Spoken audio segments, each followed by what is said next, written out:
It's official. Crypto is 99% a scam. Well, of course it has to be. Nouriel Roubini said it is, a world-class famous economist chiming in from Davos, Switzerland at the World Economic Forum just this past week, as interviewed by Yahoo Finance. So this guy continues to baffle me because he just keeps regurgitating the same garbage over and over again. It's amazing to me that somebody that's so intelligent and is recognized around the world as this brilliant economist continues to just spew stuff about crypto and blockchain, and he actually fails to actually want to dive in and actually really understand it and then talk objectively about it. Nonetheless, what it really reminds me of is Upton Sinclair, who famously said or famously wrote about that it's difficult for a man to understand something when his salary depends on him not understanding it.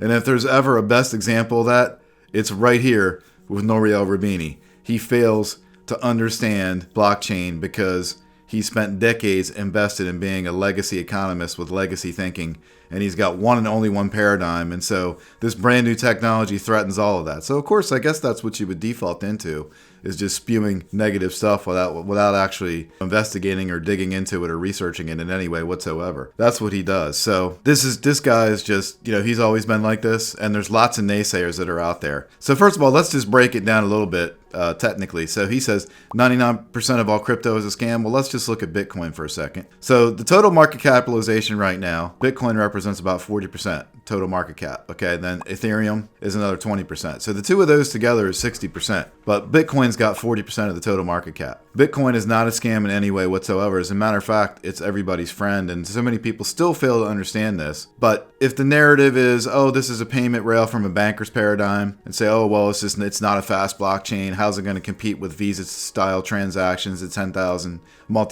transactions per second, and that kind of thing? Well, you know what? There's going to be other cryptos that solve that problem. There's going to be other blockchains that solve that problem. Bitcoin has found its own lane. Now, there's also the narrative about Bitcoin being a store of value. That's probably the next most common thing that people hear about.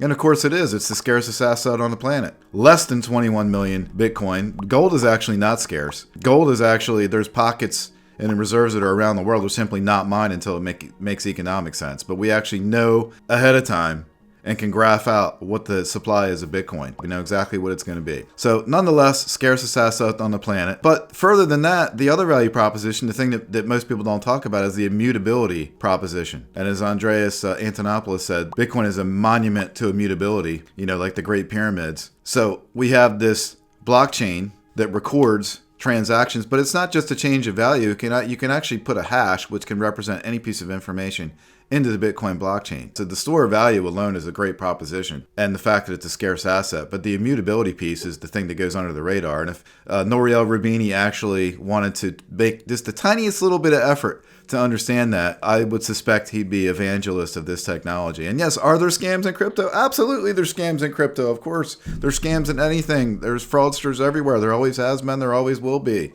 New stuff comes out. Scammers and the bad actors, flock to it. Of course that happens. But overall, this technology is revolutionary. And of course, we can dive into that in other episodes. But I think I've dived into it enough as far as how great Bitcoin is. So anyway, what I suggest you to do is also, go down to the bottom here, subscribe to the channel, click on the link of the interview with the Yahoo Finance and Nouriel Roubini. It's only about a 2.5 minute video, so you can see what I'm talking about directly for yourself. All right, that's all for now.